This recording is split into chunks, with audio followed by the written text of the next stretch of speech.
लेकिन वो जो विंडो क्रिएट करी थी डायरेक्टर साहब ने, उसमें आपने एक नया चेहरा आता हुआ देखा था।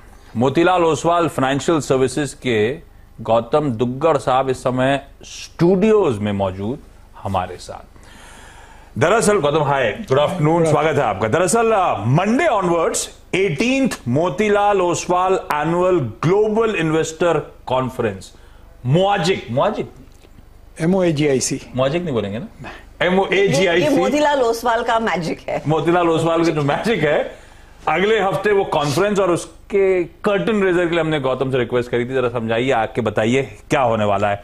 गौतम, मंडे से लेके फ्राइडे तक 5 दिन का इवेंट, कैसा पार्टिसिपेशन, कैसा रिस्पॉन्स, एक हफ्ता क्या करने वाले हो आप लोग? ये हमारा एनुअल इन्वेस्टर कॉन्फ्रेंस होता है, काफ़ी एंटिसिपेटेड इवेंट है ये। इसमें करीबन 170 कंपनीज रहेगी 3 दिन पहले, जो इन्वेस्टर से मिलेगी, इंस्टीट्यूशनल। करीबन 1000 इन्वेस्टर्स इसमें आते हैं, 800 से 750 के बीच डोमेस्टिक और 200 से 250 के बीच फॉरेन इंस्टीट्यूशनल इन्वेस्टर्स होते हैं। साथ ही साथ पैरेलल CEO ट्रैक चलता है नीचे, जिसमें 2 दिन में करीबन 15 CEOs अपने प्रेजेंटेशन देंगे, अलग अलग सेक्टर के, नॉन कॉर्पोरेट प्लस कॉर्पोरेट मिला के। सो इसमें कॉर्पोरेट सेक्टर्स के करीबन 10 CEOs हैं और नॉन कॉर्पोरेट से 5 CEOs है। और इसके अलावा फिर हमारे अलग अलग सिटी के आइटनरीज होते हैं, जैसे दिल्ली आइटनरी होगा, बैंगलोर आइटनरी होगा, लखनऊ आइटनरी। इसका की कंपनी स्पेसिफिकली बुला रहे हो, ऐसा होगा क्या? नहीं, इसमें हमारे जो इन्वेस्टर्स हैं उनको हम दिल्ली लेके जाएंगे। जुबिलेंट फूडवर्क्स का कॉमर्शियल विजिट है, कोई कंपनी का प्लांट विजिट है। सिमिलरली बैंगलोर में हम अलग अलग रियल एस्टेट प्रोजेक्ट्स दिखाएंगे। भारत दर्शन पे ले जा रहे हो आप? हाँ। तो ये विजिट्स आप कैसे प्लान करते हैं नॉर्मली, अज्यूमिंग क्योंकि आपने जुबिलेंट फूड ये प्लान में है या ये एग्जांपल है, तो जुबिलेंट फूड क्योंकि आपके पोर्टफोलियो में एक हाईली रेटेड स्टॉक है, इसलिए आपने उस कंपनी को चुना है कि निवेशक भी देखें कि यहाँ पे चल ये हमारा टॉप आइडिया रहा है। पूरे QSR स्पेस पे हमको बहुत तेजी लगता है पिछले 1.5-2 सालों से, स्पेशली कोविड के बाद से। हमें लगता है इस सेक्टर में बहुत ग्रोथ आएगी आगे भी। आपने देखा होगा पिछले 6 महीने में कई सारे QSR सेक्टर के जो स्टॉक्स है, Devyani, Sapphire, barbecue, Burger King, ये सारे स्टॉक्स काफी अच्छा रिटर्न दिए हैं। हमें लगता है जुबिलेंट जो अंडर परफॉर्म किया है पिछले 6 महीने में, वहां पे हमें थोड़ा सा रिटर्न इंप्रूव होते हुए दिख रहा है, बिकॉज ये एक ही कंपनी है जहां पे कंसिस्टेंट ROE बना है पिछले 10 सालों से, और ग्रोथ भी बहुत अच्छी रही है। और हर साल प्रॉफिट बनाया है इन्होंने। अलग अलग तरीके से स्टॉक मार्केट को देखने का एक क्राइटेरिया रखते हैं हम, जब हम तो आपके जो कन्विक्शन आइडियाज हैं उनके साथ टाइप, और अपनी आइटिनरी में फिर उन लोग को आप रोपन करते हो और अपने इन्वेस्टर्स को वहां ले जाते हो दिखाने, घुमाने। जनरली ये प्रयास ये होता है कि एक इन्वेस्टर जो है सिर्फ मैनेजमेंट से मिलता है कॉन्फ्रेंस में। कॉन्फ्रेंस के बाहर आपको distribution, plant visit, real estate के केस में आप जाके साइट विजिट देख सकते हो, वहां पे कैसा कंस्ट्रक्शन चल रहा है वो देख सकते हो। ऑटो कंपनी के प्लांट में आप देख सकते हो गाड़ी कैसे बन रहा है। अलग अलग चीजें दिखाने का प्रयास रहता है ताकि इन्वेस्टर को एक होलिस्टिक पर्सपेक्टिव मिले, और ना सिर्फ होटल रूम में एक मैनेजमेंट से बंद कमरे में मिले। ये 1000 लोग। मैं ये पूछ रही थी कि क्योंकि 2 साल बाद, कोविड के बाद पहला इन पर्सन कॉन्फ्रेंस है, आई एम श्योर आप ही इक्वली चार्ज्ड हैं इसे ऑर्गेनाइज करने में। ये बताइए, ये इन्वेस्टर इंटरेस्ट में डोमेस्टिक फंड्स का कितना इंटरेस्ट है, डोमेस्टिक इन्वेस्टर्स का, और FIIs की तरफ से कितनी दिलचस्पी है यहाँ पहुंचने में? आपने 1000 का, 800 इधर के, 200 बाहर के, कोई नए नाम भी आ रहे हैं, लोग खुद ब खुद इच्छुक हैं, खुद चाहते हैं पार्टिसिपेट करें, बुला के खींच के लाना पड़ रहा है? नहीं, देखिए, इंडिया ने इतना अच्छा परफॉर्मेंस दिया है CY 22 में कि अभी माहौल जो है, जिसे आप इन्वेस्टर सेंटिमेंट कहते हैं, बहुत बढ़िया है। इसके 2-3 वजह है। एक तो पिछले 3 साल से इंडिया का कॉर्पोरेट अर्निंग्स बहुत अच्छा हुआ है। 2010 से 2020 हमारा कॉर्पोरेट अर्निंग्स का जो ग्रोथ था पर एनम हर साल 6.5% हुआ करता था, जो 2021 में 20% हुआ, 2022 में 40% हुआ, और इस साल 18% का हमारा एक्सपेक्टेशन है। तो जो प्रॉफिट 4,20,000 करोड़ होता था 2020 में, हम ये साल उम्मीद कर रहे हैं कि वो 6,70,000 करोड़ हो जाएगा। ये पहला पॉइंट है कि 10 साल के अर्निंग्स रिसेशन के बाद पिछले 2-3 साल से इंडिया का जो मुनाफा है कॉर्पोरेट सेक्टर का, वो काफी अच्छा हुआ है।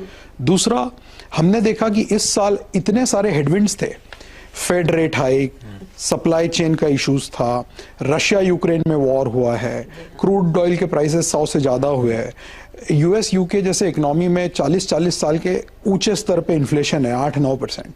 हमारा इन्फ्लेशन आज उनसे कम है। ये बहुत रेयरली मैंने देखा है पिछले 20-25 साल में, तो इसका कोई एविडेंस नहीं है कि इंडिया का इन्फ्लेशन डेवलप मार्केट के इन्फ्लेशन से कम है। हमारा करेंसी काफी स्ट्रांग रहा है इस साल रिलेटिवली, क्योंकि बाजार में हर चीज रिलेटिवली देखना होता है। सिमिलरली अगर आप इंडिया का स्टॉक मार्केट का परफॉर्मेंस देखें, कई सारे मार्केट ग्लोबली, चाहे इमर्जिंग मार्केट हो या डेवलप मार्केट हो, 10-15-20% डाउन है इस ईयर। हमारा मार्केट अभी भी फ्लैट है। कई बार आप ऊपर में एक्स्ट्रा ग्रोथ दे के आउट परफॉर्म करते हो, निचले स्तर पे जब आप नहीं गिरते हो तो वो भी एक आउट परफॉर्मेंस होता है। अच्छा, राइट। सो इंडिया में बहुत ज्यादा इंटरेस्ट है अभी लोगों को। कितना देर तक आउट परफॉर्मेंस जारी रहेगा, और ये अर्निंग्स जो हमने देखी हैं स्केल होती हुई, स्पेशली पिछले 3 सालों में, क्या कॉन्फिडेंस है कि एक ग्लोबल स्लोइंग इकोनॉमी में ये अर्निंग ग्रोथ जारी रहेगा? क्योंकि आप निफ्टी 50 की कंपनियां देखें, इसमें से कुछ कंपनियां हैं और साइजेबल नियरली 40-50% कंपनियां हैं जिनका इंटरनेशनल मार्केट में अच्छा खासा एक्सपोजर है, और वहां पर अगर बिजनेस सफर करता है तो इमीडिएटली अर्निंग्स पर इंपैक्ट आएगा। बिल्कुल सही कहा आपने। लेकिन अगर आप इंडिया का कॉम्पोजिशन देखते हैं तो इंडिया आज भी एक डोमेस्टिक इकोनॉमी है। सिक्लिकल सेक्टर्स का जो कंट्रीब्यूशन है, चाहे मेटल्स हो या ऑयल एंड गैस हो, और थोड़ा बहुत आपका आईटी से आता है, राइट। हमने आईटी में देखा है पिछले 3 साल से जो कोविड के बाद है एक टेलविंड बन गया है। अभी हालांकि कंसर्न्स उभरे हैं पिछले 6-9 महीने में कि यूएस में रिसेशन होगा, फेड रेट हाइक होगा, बट अभी तक एक भी आईटी कंपनी ने अपने कमेंट्री में ग्रोथ स्लो डाउन का बात नहीं किया है। भले ही मार्जिन नीचे आया है, बट इनफैक्ट आपने देखा होगा जो लास्ट क्वार्टर के रिजल्ट्स है उसमें इन्फोसिस ने अपना गाइडेंस रेज किया था। मुझे लगता है अक्टूबर क्वार्टर के कमेंट्री में भी आपको डिमांड स्लो डाउन का कमेंट्री नहीं दिखेगा। वैल्यूएशंस बढ़ गए थे, वो करेक्ट हुए, दूसरा नैरेटिव चेंज हो गया है। सो कई बार सेक्टर में ग्रोथ कम नहीं होने के बावजूद भी स्टॉक गिरते हैं क्योंकि आपका पीईडी रेटिंग होता है, राइट। बैंकिंग सेक्टर हमें आज जो सबसे ज्यादा तेजी लगता है, जिसमें हमें 2 साल से बहुत ज्यादा तेजी लग रहा था, बट पिछले साल अंडर परफॉर्म किया है। एक नंबर आप देखिए, बैंकिंग सेक्टर जो निफ्टी में है 11 कंपनीज, उनका मुनाफा 2018 में बॉटम आउट हुआ है। तब उनका प्रॉफिट होता था 45,000 करोड़, वहां से बढ़ बढ़ के 2022 में प्रॉफिट हुआ 1.5 लाख करोड़। तो करीबन 4 साल में आपका प्रॉफिट 3.5 गुना बना है बीएफएसआई सेक्टर में।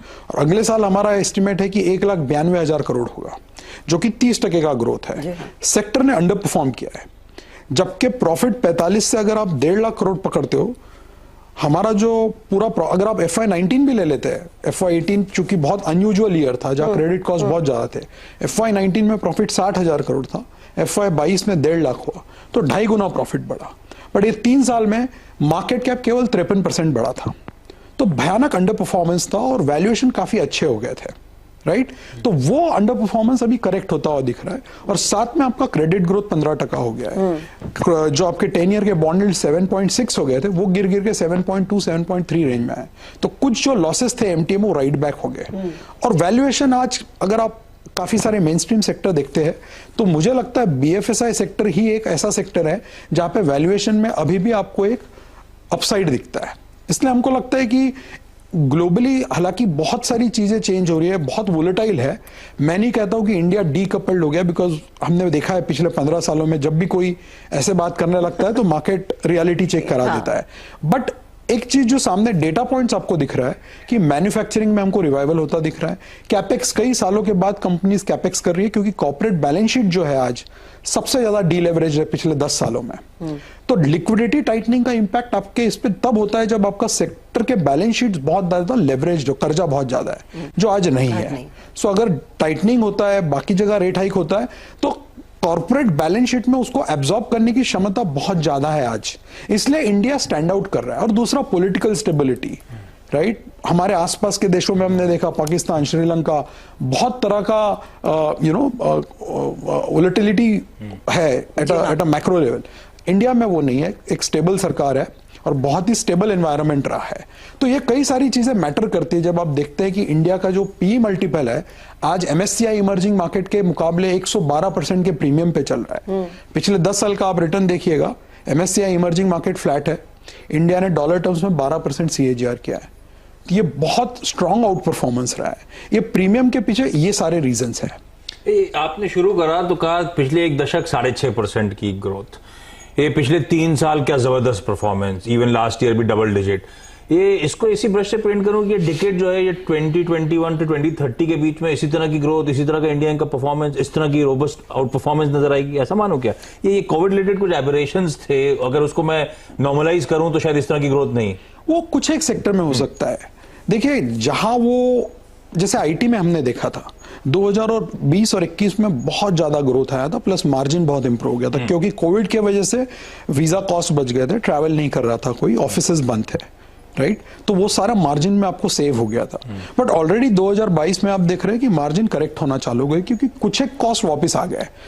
ऑन द अदर हैंड आप देखते हैं कि जो डिस्क्रिशनरी सेक्टर्स है, ट्रैवल, टूरिज्म, होटल्स, ये QSR जिसका हम बात कर रहे थे, जब लोग अंदर बैठे थे तो ये सब सेक्टर्स में स्पेंडिंग नहीं हो रहा था। दूसरा एक और चीज है, बैंकिंग सेक्टर, जो 3 साल में कोविड में एक भी बैलेंस शीट इवेंट नहीं हुआ, सबसे खराब दौर से हम गुजरे थे, जहां बहुत डर लग रहा था लोगों को कि MSME, SME सेक्टर्स में क्रेडिट कॉस्ट बढ़ेगा, एसेट क्वालिटी खराब होगा, कहीं ना कहीं बैंक्स को इसका बहुत बड़ा खामियाजा भुगतना पड़ेगा, जो कि हुआ नहीं है। 3 साल के सबसे खराब दौर से गुजरने के बावजूद आज अगर आप बैंक्स के ROE देखोगे, उनका PCR रेशो जिसे कहते हैं, provisioning coverage ratio, Tier 1 capital देखिए, अर्निंग्स ग्रोथ देखिए, एकदम स्ट्रॉन्ग लेवल पे है। 2030 तक का बोलना बहुत डिफिकल्ट होता है, बिकॉज जो एनवायरनमेंट में हम रह रहे हैं, हर 15 दिन में चीजें चेंज हो रही है। जनवरी में हमें नहीं लगा था कि मार्केट मई तक 15% गिर जाएगा, और सिमिलरली मई में हमें नहीं लगा था कि मार्केट जुलाई में पूरा रिकवर कर जाएगा।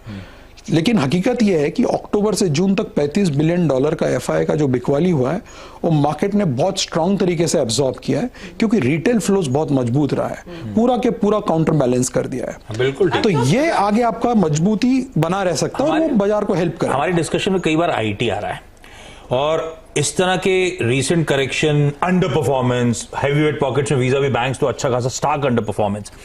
IT वो पॉकेट था जो कोविड टाइम से लेकर अब तक में वो मल्टी बैगर कई सारे स्टॉक्स बनते हुए नजर आते, वैल्यूएशंस बहुत स्ट्रेच थे। इस करेक्टिव फेज में वैल्यूएशन जस्ट नजर आ रहे हैं या अभी भी स्ट्रेच्ड हैं? आप लोग उतना एग्रेसिव हो IT को लेकर एक्यूमुलेट करने के लिए या नहीं? हम IT पे बहुत ज्यादा तेजी में रहे हैं पिछले 3 साल से। इनफैक्ट 2020-2021 में हमारा सबसे ज्यादा ओवरवेट IT में था मॉडल पोर्टफोलियो में। आज भी हमारा मॉडल पोर्टफोलियो में IT पे 200 बेसिस पॉइंट का ओवरवेट है। मैं इसको 2 तरीके से देखता हूँ। IT में क्वार्टर टू क्वार्टर बहुत ज्यादा नॉइज होता है। अगर कंपनी ने गाइड किया 3% का डॉलर रेवेन्यू ग्रोथ करेंगे सीक्वेंशियली, और 2.8% करते हैं तो स्टॉक 5% गिर जाता है, 3.2 करते हैं तो 5% ऊपर आ जाता है। मैं थोड़ा पीछे जाके देखना चाहता हूँ। अगर आप 2015 से 2022 तक का पीरियड लेते हैं, और इंडिया के जो top most Tier 1 5 IT companies है, right, Infy, TCS, HCL tech, Wipro और टेक महिंद्रा, इनका आप मुनाफा ऐड कर लीजिए 7 सालों का, वो होता है 5 लाख करोड़ 2015 से 22 तक। इनमें से, इस 5 लाख करोड़ में से इन कंपनियों ने इन्वेस्टर्स को वापस कर दिया 3,80,000 करोड़ थ्रू डिविडेंड बायबैक्स। ये होता है क्यूमुलेटिव स्तर पे 7 साल का 5 कंपनी का मिला के 78% का पे आउट। मैं कहना ये चाह रहा हूं कि इन कंपनीज के balance sheet, cash flow, free cash flow conversion और ROE कैरेक्टरिस्टिक्स बहुत ज्यादा मजबूत है, और ये प्रीमियम पे ट्रेड करना डिजर्व करते हैं। लेकिन होता यह है, क्योंकि ये ग्लोबल सेक्टर्स है, तो बीच बीच में कोई पड़ाव ऐसा आता है जहां पे ग्लोबली कुछ उल्टा सीधा होता है, तो इन सेक्टर के वैल्यूएशन थोड़े करेक्ट होते हैं। आप ओवरवेट इसीलिए हो क्योंकि आप सस्ते में पकड़ के बैठे हुए थे, आज भी ले रहे हो उसी एग्रेशन के साथ? नहीं, देखिए, आपने कब लिया वो मैटर नहीं करता है, क्योंकि आपको आगे का देखना होता है, राइट? मुझे लगता है कि ये जो पूरा मार्केट है, इसमें जिस तरीके का ROE, कैश फ्लो और free cash flow IT sector provide करता है, और जो अभी करेक्शन हो चुका है 25 से 30%, मुझे नहीं लगता है 22 से 23 या 22 से 24 के PE पे एक जो Tier 1 IT कंपनी है बहुत ज्यादा महंगा है, राइट? हाँ, पास्ट में भले ये 16-17 के PE पे ट्रेड किए है, लेकिन पास्ट के मुकाबले में आज ROE 500 से 600 बेसिस पॉइंट ज्यादा है। और मुझे लगता है हर क्राइसिस में, अगर आप 1998 से आज तक का समय देखें, हर क्राइसिस के बाद IT सेक्टर उभर के अच्छे से सामने आया है, चाहे Y2K हो, 9/11 हो। ये क्राइसिस जोन है? मुझे नहीं लगता है क्राइसिस है। यहाँ थोड़ा बहुत मार्जिन का प्रेशर रहेगा, क्योंकि आपने देखा था एट्रिशन बहुत बढ़ गया था बीच में, राइट? तो कई सारे जो एम्प्लॉइज होते हैं, 3-3, 4-4 उनके हाथ में ऑफर्स होते थे, वो 2-2 महीने में, 4-4 महीने में जॉब चेंज कर रहे थे। 27%, 25% एट्रिशन लेवल बहुत ज्यादा हो गया, तो जिसे हम सप्लाई साइड प्रेशर कहते हैं, वो IT सेक्टर पे था। डिमांड साइड में अभी तक जब हम बात कर रहे हैं, वो प्रेशर दिखा नहीं है। मैं फाइनली आपसे पूछना चाहूंगी, क्योंकि यहां से आगे आप अगले 10 सालों की जब बात करेंगे, और I guess you calling it the diamond decade, इस डायमंड डेकेड में फिर आपका कन्विक्शन कहां पर है? टेक्नोलॉजी पर आप बुलिश हैं? कौन से वो ऐसे सेक्टर्स हो सकते हैं जो ड्राइव करने वाले हैं ग्रोथ को? 3 या 4 सेक्टर हो सकते हैं, और अगर आप हमारे कॉन्फ्रेंस के सीईओ ट्रैक का लिस्ट देखेंगे, जिसमें ट्रेंट है, M&M है, मेट्रो है, इंडसइंड बैंक है, राइट, पतंजलि है, बाबा रामदेव जी हमारे कॉन्फ्रेंस में सीईओ ट्रैक एड्रेस करने वाले हैं। जो आपने क्वेश्चन पूछा उसको मैं 2 तरीके से आंसर करना चाहूंगा। 3 या 4 सेक्टर है जो मुझे लगता है इंडिया का रिटर्न्स डिसाइड करते हैं। सबसे पहला ऑब्वियस बैंकिंग है, 35% इंडेक्स का होता है। जो बैंकिंग के साथ होता है over a long period of time, वो इंडिया के रिटर्न्स के साथ कन्वर्ज होता है। और फाइनेंशियलाइजेशन ऑफ सेविंग्स जो है एक बहुत लंबा थीम है, ना केवल अगले 5 साल, अगले 10-15 साल तक ये चल सकता है। और उसमें आपको बहुत सेक्टर्स मिलेंगे। NBFC है, कैपिटल मार्केट्स है, एसेट मैनेजमेंट कंपनीज है, non lending capital financial company जिसको हम बोलते हैं, वो एक पूरा इंश्योरेंस का ब्रैकेट है। दूसरा जो एवरग्रीन सेक्टर हमेशा से रहा है वो है कंजम्पशन सेक्टर। इसमें हमने जुबिलेंट की बात की, ऐसे कई सारे हैं। टाइटन हमारा पिछले 8-9 साल से एक नंबर 1 डिस्क्रिशनरी पिक रहा है, आज भी है। और मुझे लगता है कि जिस तरीके का वो सेक्टर है, ज्वेलरी सेक्टर, कंपटीशन एकदम नदारद है वहां पे नेशनल लेवल, तो टाइटन यहां से भी काफी अच्छा रिटर्न दे सकता है। और बाकी जो कंज्यूमर स्टेपल कंपनीज है वो एक कंसिस्टेंट रिटर्न दे सकते हैं आपको, चाहे हिंदुस्तान लीवर हो, ब्रिटानिया हो, क्योंकि इंडिया का कंजम्पशन स्टोरी आज भी बहुत ही सुपरफिशियल है। आज हम $2,200 पर कैपिटा पे है। अगर हम सब मानते हैं कि इंडिया का GDP 5 ट्रिलियन होने वाला है, वेदर 5 साल में होता है, 7 साल में होता है, मुझे नहीं पता है, बट जब भी होगा तो पर कैपिटा इनकम भी $2,500 से $4,000 तक जाएगा या $5,000 तक जाएगा। वहां पे कंजम्पशन बहुत बड़ा सेक्टर बन सकता है। तो चाहे आप उसमें अपैरल कंपनीज लो, फुटवियर कंपनीज लो, ज्वेलरी कंपनीज है, पेंट्स है, एडेसिव्स है, ये बहुत बड़ा समंदर है कंजम्पशन का, जो मुझे लगता है काफी बड़ा रिटर्न दे सकता है। लास्टली IT हमने बात किया, इसके अलावा एक और सेक्टर मैं मेंशन करना चाहूंगा जो आज बहुत फेवर में है, जिसका एक कह सकते हैं कि रेनेसांस हो रहा है। इंडिया में कोई गवर्नमेंट ने पिछले 40 साल में मैन्युफैक्चरिंग पे इतना फोकस नहीं डाला था।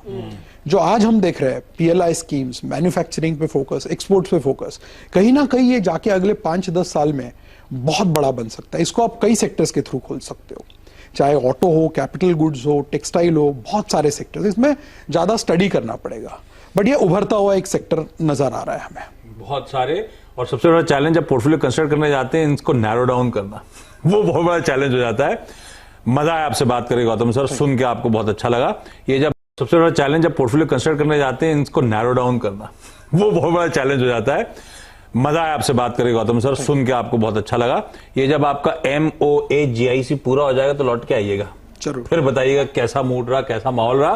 तो 1 वीक डाउन द लाइन फिर से चर्चा करेंगे और समझेंगे फिर गोरे, हम गोरे कहते हैं फूफा, ये जो आप बुला के लेकर आ रहे हैं विदेशियों को, FIIs को, इनका मूड माहौल कैसा है, सब मानेंगे गौतम सर से। Gautam sir, thank you so much. इस बीच मार्केट से एक बार